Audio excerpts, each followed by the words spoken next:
Hi! A lot of people wanted to know how I shade my artwork because, ooh, doesn't that look juicy? I'll probably just post this to Twitter, not on YouTube or anything, because it's probably going to be short. But, yeah, this is how I shade my artwork.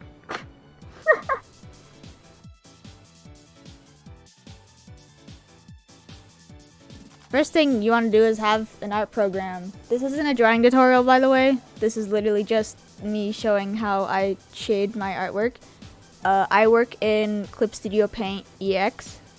That's what I've been mostly doing for my artwork on Twitter. Sometimes I'll use Procreate when I'm lazy to get out of bed because I'm sad.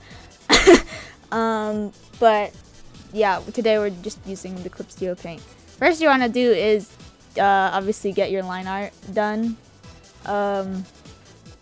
Recently I watched it with a couple people and my girlfriend in her Discord server, which you should totally join, by the way. I'm in there. It's fun. Trans rights. For me, my line art, I don't use pure black. I use like a slightly lighter version of it because it looks nice. I like it. Next you want to obviously color your artwork like I did. First thing I do is I go up here to select and I do select color gamut or whatever that is, and I'll pick a color that I want to start shading first. It helps isolate everything and only that color. I'll make another layer. I'll clip it. I'll color pick this. Go up here to the color wheel. For this color, I'll move it a bit over here and then to the right. And then ooh, it'll look good. Sometimes you could go a bit more. I like to exaggerate things, so I'll just do it like that. Then obviously you'll shade in the parts that need to be shaded.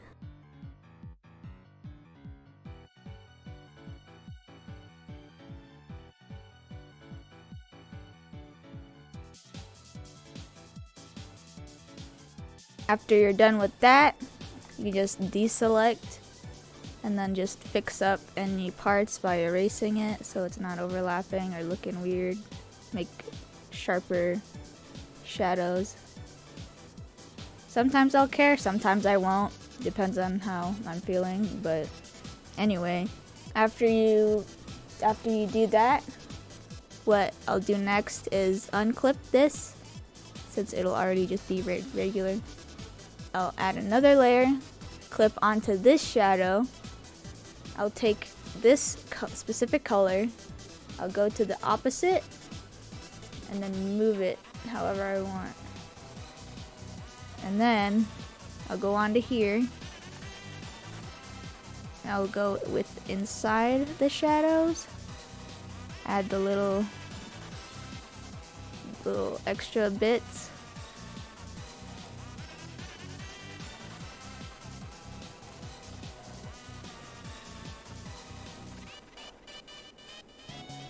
After you've done that, you can lower it a little bit, and ooh, look at that, and something. After that, there's two methods that I'll do with this. So I'll show both of them. One method is to, again, oh yeah, just combine those two layers. But one thing is you can make another layer, clip onto the shadow, take this, move it, and then lower it, and then zoom in, and just create that extra spicy edge.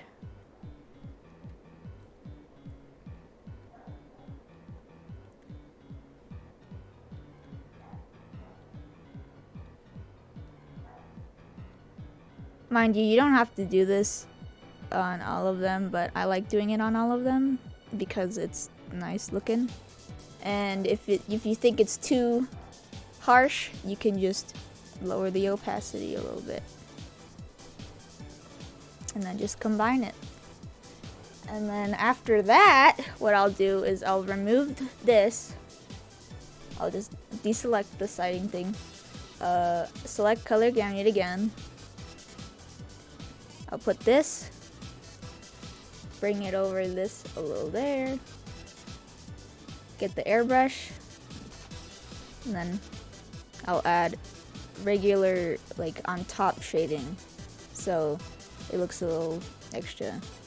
For this, sometimes I'll put it on multiply just so it like looks a little better, but it's best to just leave it on normal layer and then just alpha lock it, get another color, and then just change it a little bit so then it looks a little good.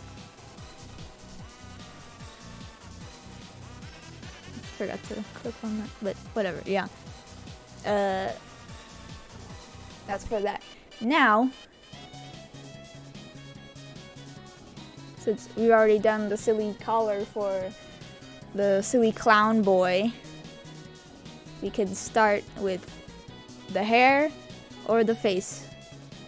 I'll save the hair for last. So let's basically just, you'd have to repeat the last step where you take it, move it a little, and then move it down or up depending on the color.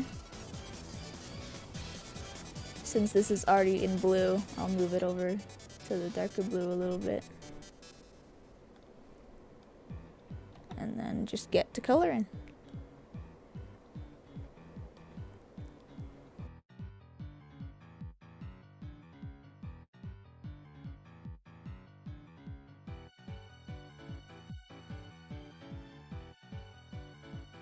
With blues, a lot of people can see that it's the same method. You take the blue, go to the opposite, but for blue specifically, I like to lean more towards red.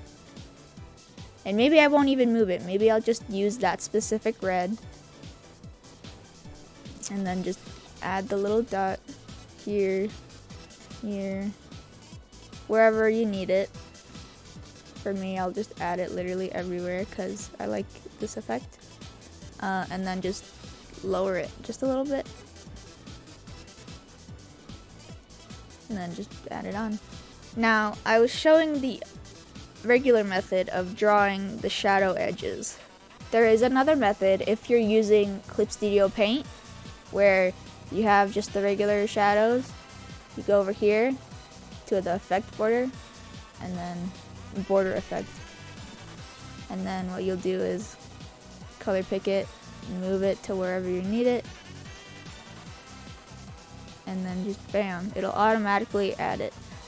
The bad thing about this one though is it looks pretty static, and as you can see in some spots it will overlap where you're trying to put things, so you need to be mindful of that when using that method. I'll use it occasionally, but only if it's just a flat color. Like this, he has like the makeup and linings and shit, so it's kind of difficult to do it that way. But you can if you want. Just make sure to take the extra steps to make it look good.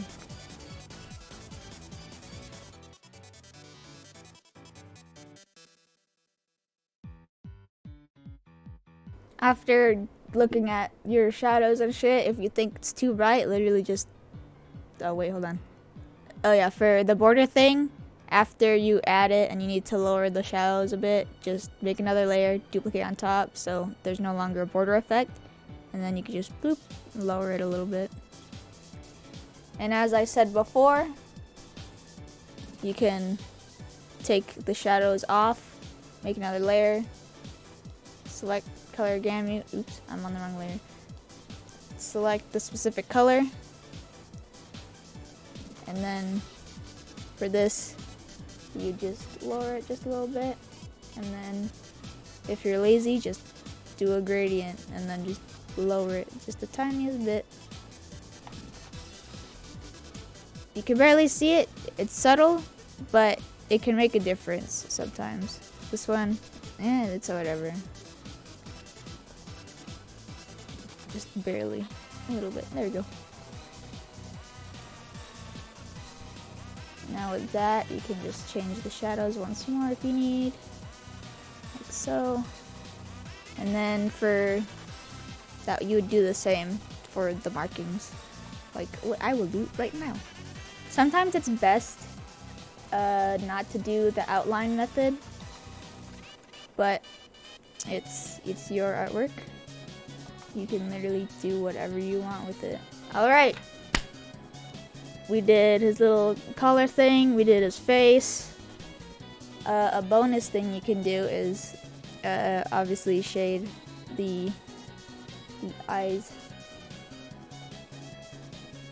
Oops, you can shade the eyes a little bit, do the funny teeth, and then just lower it just a tad, and then erase from the bottom, little reflection things. Now it's time for the hair. A lot of people like how I shade hair and stuff. It's technically the same method of everything else. Repeat it again.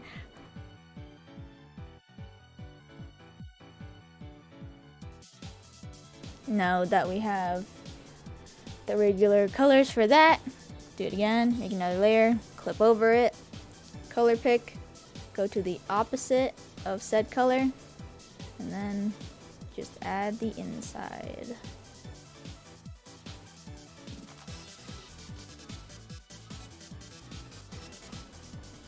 Then again, select color, take this, move it however you want, airbrush it.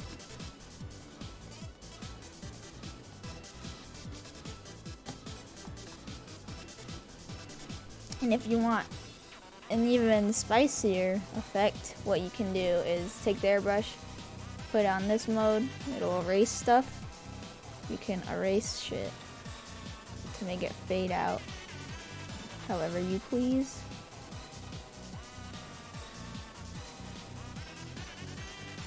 That way it's not too harsh in some areas, but it'll still look pretty good.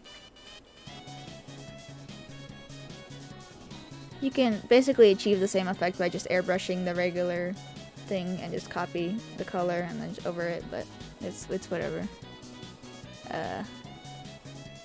Then obviously do, oh wait, I already did the gradient, my bad. And then the hair shines. You don't always have to do the hair shines, but I'll do it sometimes. For this, I'll color pick, but I won't use this. I will be using the color slider instead. The hair shine for me is very experimental because it won't always work with the first initial method, so you'll have to experiment. That's what I do. But usually what I'll do for most pieces is I'll go with the R, I'll bump it up a little bit, and then I'll go to the V and then bump that up a little bit. But as you can see, it's really just basic orange. So what I'll do is go here, go one below, move it, and move it up again. So it's more of a juicy yellow. But again, you can experiment, so it's whatever you want. I believe I'll stick with this one. After that, again, you'll want to focus on where you think the shines will be, and then just create these wavy shapes.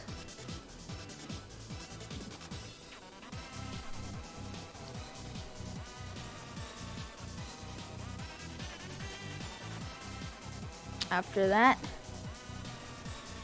what you can do to make it more interesting is put a glow dodge or color dodge, whichever one you want, and then you can just change it up a little bit.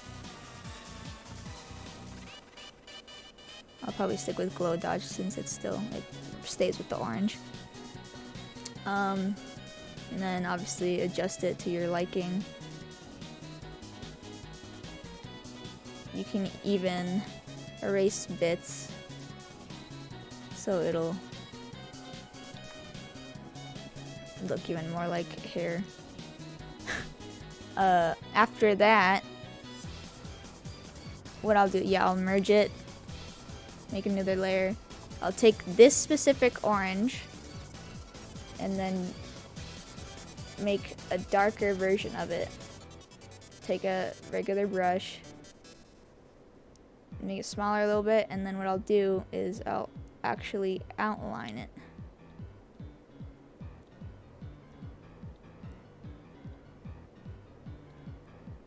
Again, you don't have to do this, but this is what I'll usually do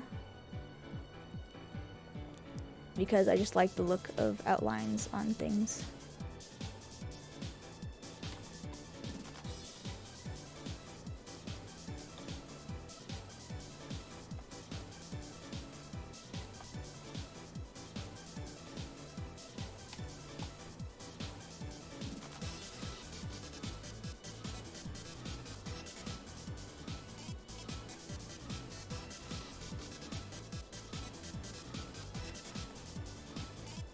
And with that, that's how I usually get just the basic shit done. After that, I'll add extra shit like I'll do like outlines and shit for lighting or whatever you want.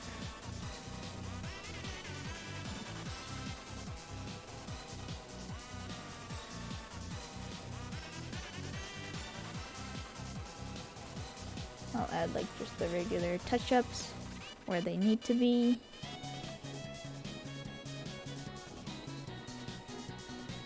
And then, yeah, that's basically how I'll color and shade normally. For line art, like additional shit, I'll usually just take whatever color, darken it, move it a little bit, alpha lock, and then just do that shit. But yeah, this is how I shade and color my artwork. I hope it helped. You can use the method. I don't give a shit. I don't own it. So yeah, thank you for being interested. Read Hoodwats, goodbye.